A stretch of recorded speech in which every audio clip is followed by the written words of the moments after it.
ہے تو حرج نہیں، اپنے سینوں پر دوپٹے آنچل برابر ڈالی رہیں۔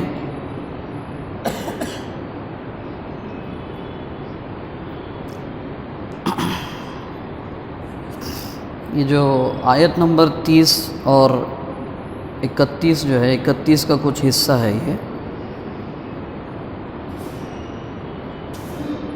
پردے کے سلسلے میں کچھ گزارشات رکھنی تھی آج حجاب کے بارے میں۔ دیکھیے، اللہ تبارک و تعالی انسانوں کا خالق ہے، انسانوں کا پیدا کرنے والا ہے اللہ تعالی۔ تو ظاہر بات ہے اللہ تبارک و تعالی کو سب سے زیادہ علم ہوگا ہیومن نیچر کا، انسانی فطرت کیا ہے اور کیا چیزیں ہیومن سوسائٹی کے بہتری کے لیے ٹھیک ہے، اور کون سی چیزیں اور کون سے کام ایسے ہیں جو انسانی معاشرے کو بگاڑ سکتے ہیں، تباہ و برباد کر سکتے ہیں۔ اس کو اللہ ہی بہتر جانتا ہے۔ تو اللہ تعالیٰ نے ہی پھر انسانی معاشرے کی پاکیزگی کے لیے، انسانی معاشرے کو صاف ستھرا رکھنے کے لیے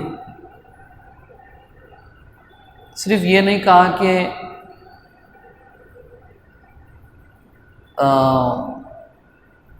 برے کاموں سے بچو، بدکاری سے دور رہو،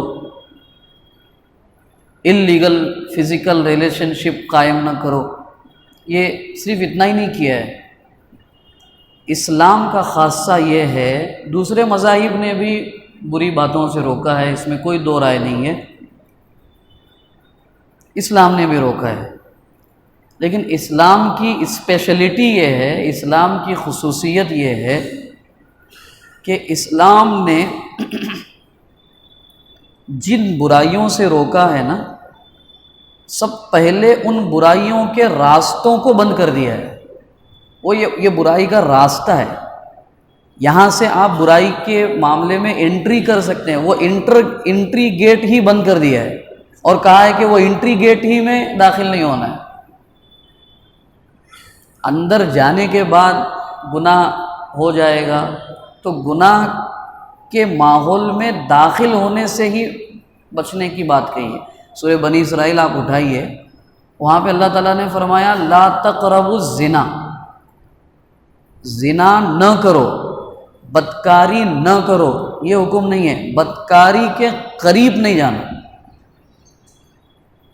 اور اس کے بارے میں یہاں یہ جو مذکورہ جو آیتیں ہیں، دونوں سے ایکول حکم ہے، دونوں سے برابر اللہ تعالیٰ کا خطاب ہے، مومن مردوں سے مومن عورتوں سے، دونوں سے، اور سیم صیغے استعمال کیا اللہ تعالیٰ نے، مومن مردوں سے اور مومن عورتوں سے، دونوں سے کہو سب سے اہم چیز اپنی نگاہیں نیچے رکھو، اپنی نگاہوں کو ڈسپلین دو، اپنی نگاہوں کو آوارہ نہ رکھو، مردوں سے بھی عورتوں سے بھی کہا۔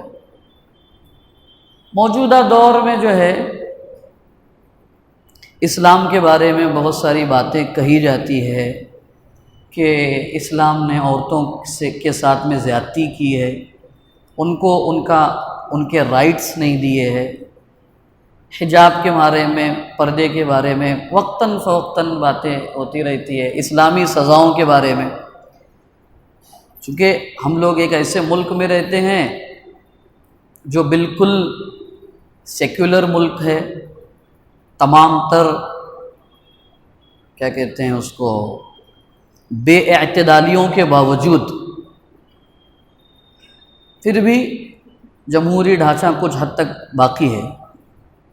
تو ٹھیک ہے، یہاں پر جتنی شریعت پر ہمیں عمل کی گنجائش ہے، مکمل طور پہ عمل کرنا ہے۔ علی میاں ندوی رحمۃ اللہ علیہ نے فرمایا تھا، اگر ہمیں اس ملک میں یہ کہا جائے کہ تم اپنے دین کے تمام معاملات پہ عمل کر سکتے ہو، صرف مسواک نہیں کر سکتے۔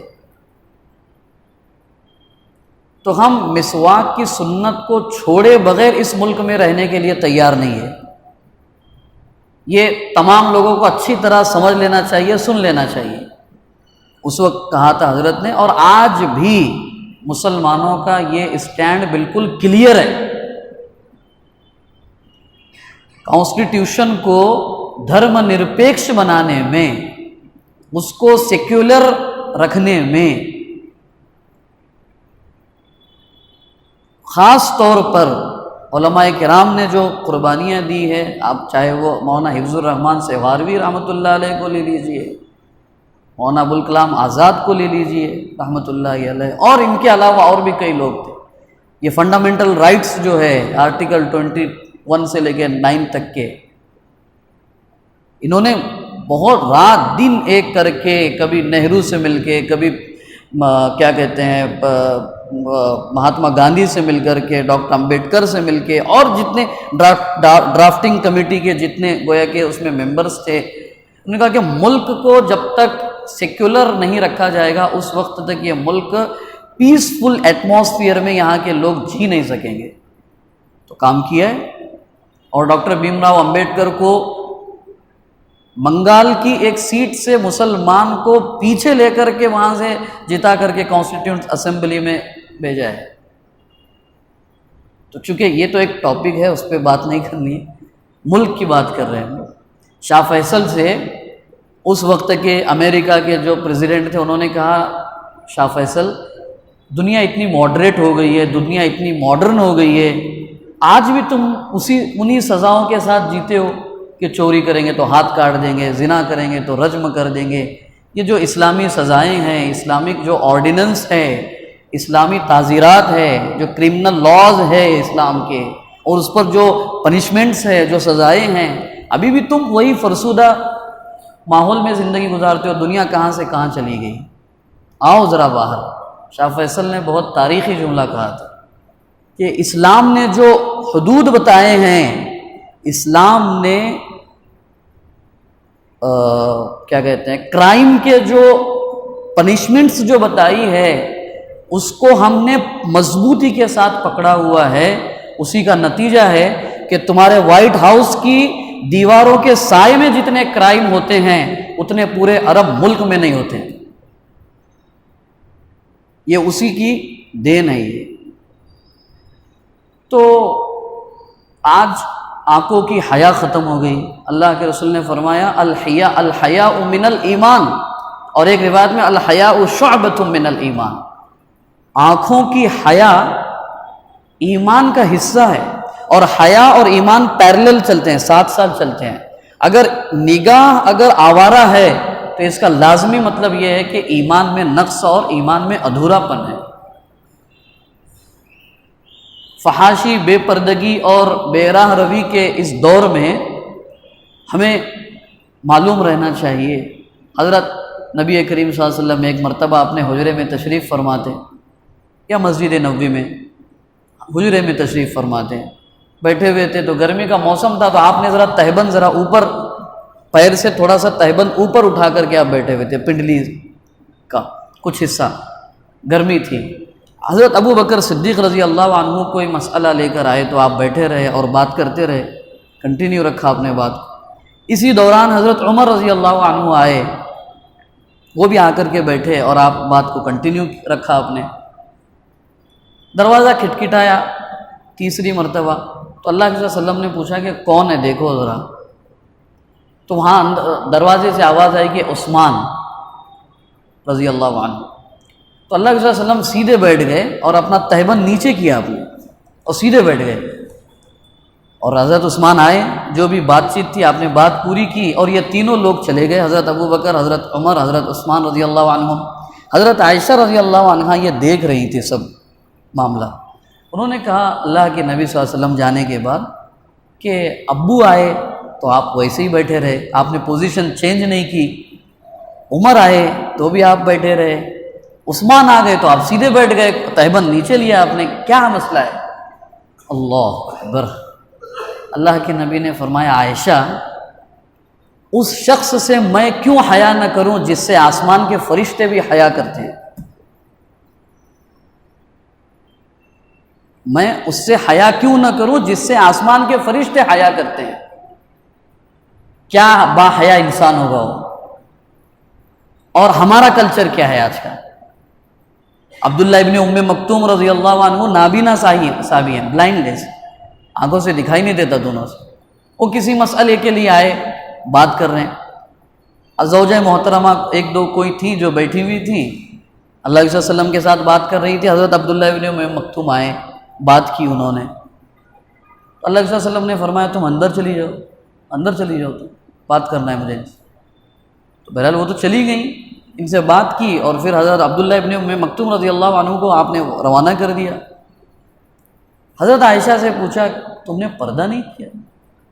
عبداللہ آئے تھے، پردہ نہیں کیا تم نے؟ حضرت عائشہ نے فرمایا اللہ کے نبی وہ تو نابینا تھے۔ اللہ کے نبی نے فرمایا تم تو بینا تھی، تم تو دیکھ سکتی تھی عبداللہ کو، عبداللہ تمہیں نہیں دیکھ سکتے تھے، لیکن تم تو عبداللہ کو دیکھ رہی تھی۔ کیا بات ہے یہ؟ ہمارا ماحول لے لیجیے، ہمارے شادی بیاہ کا دیکھیے منظر۔ علامہ اقبال نے فرمایا تھا، اچھا یہ جو بے حیائی کا جو معاملہ ہے نا، سب سے بڑا اس کا راستہ جو ہے وہ تعلیم ہے۔ اللہ کے رسول نے فرمایا تعلیم کے، علامہ اقبال نے فرمایا تعلیم کے تیزاب میں ڈال اس کی خودی کو، تعلیم کے تیزاب میں ڈال اس کی خودی کو، پھر جس طرح چاہے اس طرف موڑ اس کو۔ تعلیم حاصل کرنا ہے، چاہے پھر بغیر حجاب کے ہی جانا پڑے، کوئی ایجوکیشن ہی کیوں نہ ہو، ایک لائن لڑکوں کی ہو اور 3 لائن بینچز کی لڑکیوں کی ہو، نوٹ پرابلم، تعلیم حاصل کرنا ہے۔ ایسی تعلیم اسلام میں اس کا کوئی مقام اور مرتبہ نہیں ہے جس میں بے پردگی کا مظاہرہ کیا ہے۔ اب بدقسمتی کی بات یہ ہے کہ ہم ایک ایسے ماحول میں رہ رہے ہیں کہ جہاں پر اس میں عمل کرنا نہ چاہنے والوں کے لیے مشکل ہے، چاہنے والوں کے لیے کوئی مشکل نہیں ہے، پھر بھی کر سکتے ہیں۔ مثالیں موجود ہیں ہمارے سامنے، اور یہ وہ حالت ہے جس کی وجہ سے آئے دن دیکھ رہے ہیں ہم لوگ۔ قرآن نے اپنے گھر میں، آج ہی کی تراویح میں وہ آیتیں پڑھی گئی ہے، اپنے گھر میں 3 مرتبہ اجازت لینے کا حکم دیا ہے، 3 ٹائم، فجر کے وقت، ظہر کے وقت اور عشاء کے بعد۔ یہ 3 وقت میں اگر تم خود اپنے گھر میں جا رہے ہو تو نوک کر کے اجازت ملنے کے بعد داخل ہونا ہے۔ سمجھ رہے ہیں آپ بات کو؟ اپنے گھر میں نوک کر کے، کھٹکھٹا کر، سلام کر کے، یہ آج کی تراویح میں پڑھی گئی آیتیں، سلام کریں اور اندر سے کہے کہ کون، تو ایسا نہ بولو میں، کون میں، نام بتاؤ، اگر بیوی ہو تو کہو آپ کا شوہر حارث، اگر بیٹی ہے تو کہو آپ کے ابا فلاں، والدہ ہے تو کہو آپ کا بیٹا فلاں، بہن ہے تو کہو آپ کا بھائی فلاں۔ یہ میں کیا ہے؟ میں ہوں، اور اپنے گھر میں دھڑلے سے داخل ہو رہے ہیں۔ اللہ کے وسلم فرما رہے ہیں یہ تمہارے ایمان کا تقاضا ہے کہ اپنے گھروں میں اجازت کے ساتھ اور پردے کے اہتمام کے ساتھ داخل ہو،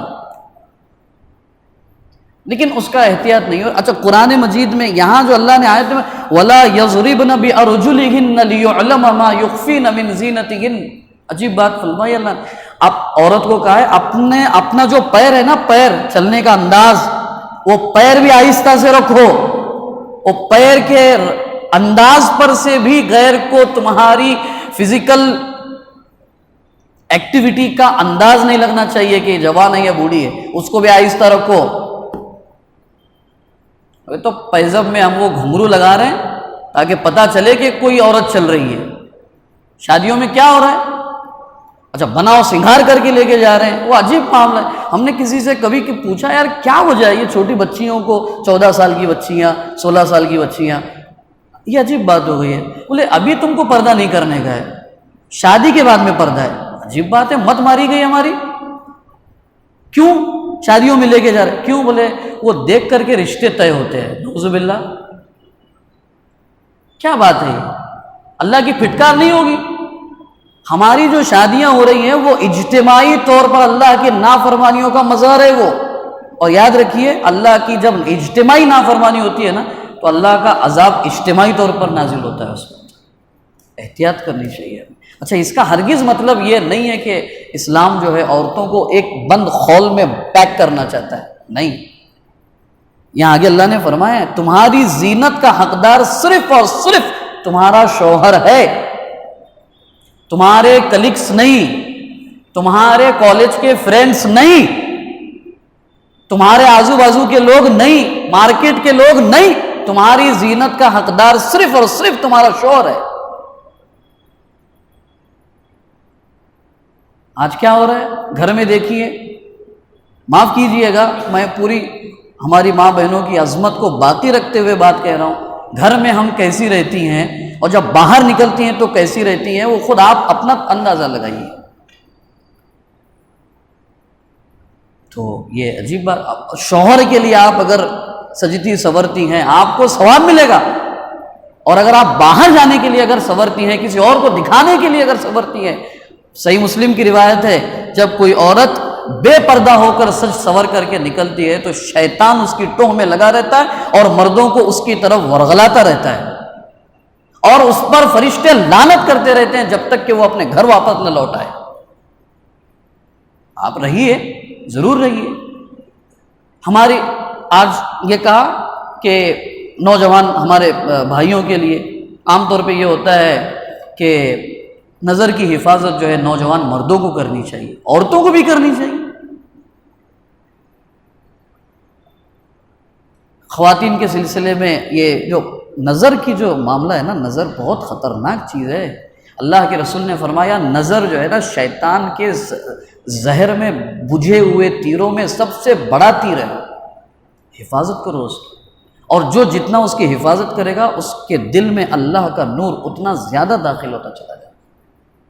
اور جو نظر کی حفاظت نہیں کرے گا وہ اتنا ہی اللہ تبارک و تعالیٰ سے دور ہوتا چلا جائے گا، چاہے وہ عورت ہو چاہے وہ مرد ہو. اور اللہ نے کلیئر بتا دیا ہے الخبیثات للخبیثین، ناپاک مرد ناپاک عورتوں کے لیے ہیں اور ناپاک مرد عورتیں ناپاک مردوں کے لیے ہے.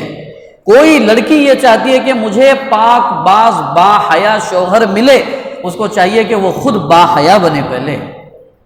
جو شوہر یہ چاہتا ہے کہ مجھے با حیا خاتون اور بیوی ملے، اس کو چاہیے کہ پہلے وہ خود با حیا بنے. اور یہ جو نظروں ہم جس اللہ کے رسول نے العین تزنی، آنکھ بھی بدکاری کرتی ہے، ہاتھ بھی بدکاری کرتا ہے، پیر بھی بدکاری کرتے ہیں، اور شرمگاہ اس بدکاری کی تکمیل کرتی ہے. یہ صحیح بخاری کی روایت. امریکہ میں اگر ہم چاہیں، ہم نوجوان اگر چاہیں تو ضرور ہم اپنی آنکھوں کی اور عزت و ناموس کی حفاظت کر سکتے ہیں. امریکہ کے ایک شہر میں ایک نوجوان نے کسی جگہ پر کسی خاتون کی مدد کی، لگیج اٹھا کر کے کسی جگہ رکھ دیا. اس خاتون نے کہا کہ تھینک یو بولنے کے لیے ہاتھ بڑھایا، اس کو ہینڈ شیک کرنے کے لیے ہاتھ بڑھایا. اس نے کیا کہا معلوم؟ مسلم نوجوان، یہ ہاتھ میں آپ کے ہاتھ میں نہیں دے سکتا ہوں اس لیے کہ یہ ہاتھ میری بیوی کی امانت ہے. امریکہ میں، حرم میں نہیں، امریکہ میں. اگر ہم بچنا چاہیں، ہم اگر اللہ کے آیتوں پہ عمل کرنا چاہیں تو معاشرہ نہیں روکتا ہے ہمیں.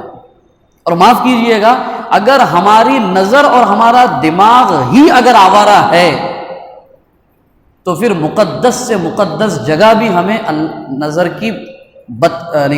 کے غلط استعمال سے بچا نہیں سکتی. معاملہ ہے اپنے دل کا، اپنے ارادے کا، اور یہ بہت ضروری چیز ہے. آخر بات کہہ کے بات ختم کر رہا ہوں، چاہے عورت ہو چاہے مرد. اللہ کے امام شافعی رحمۃ اللہ علیہ نے فرمایا بدکاری کسی طرح کی ہو، آنکھ کی، ہاتھ کی، پیر کی، آخر حد تک کی جا کر جو بدکاری ہے یہ بدکاری قرض ہے. جب تک کہ اگر میں نے کسی کی طرف غلط نظر سے، شہوت کی نظر سے اگر کسی غیر عورت کی طرف اگر دیکھا ہوگا، اس وقت تک مجھے موت نہیں آئے گی جب تک کہ میری بیوی، میری بیٹی، میری بہن کو کوئی آوارہ شخص اس نظر سے نہ دیکھے، اس وقت تک موت نہیں آئے گی۔ تو ہم اپنا تصور کریں، یہ بہت سیریس معاملہ ہے۔ یہی بات عورتوں کے سلسلے میں، ہم جو غلط نظر سے کسی کو دیکھ رہے ہیں، وہ تو ہو نہیں سکتا ہے کہ وہ ہماری بیوی بن جائے یا وہ ہمارا شوہر بن جائے۔ کیوں نظر کی غلط استعمال کر کے اپنے آپ کو جہنم کا حقدار بنا رہے ہیں؟ اللہ سے مانگیے، اللہ سے مانگیے کہ اللہ مجھے باحیا انسان بنا اور مجھے باحیا شریک حیات بنا، اور عملی طور پر اپنے آپ کو باحیا بنانے کی کوشش اور فکر کیجیے ان آیتوں کی روشنی۔ اسی لیے حضرت عمر رضی اللہ عنہ نے فرمایا، ہر خاتون کو، ہر مسلم خاتون کو سورہ نور، سورہ احزاب، سورہ نساء اور سورہ بقرہ کمپلسری پڑھنا چاہیے، نکاح سے پہلے پڑھانا چاہیے۔ سورہ نور، سورہ احزاب، سورہ نساء اور سورہ بقرہ۔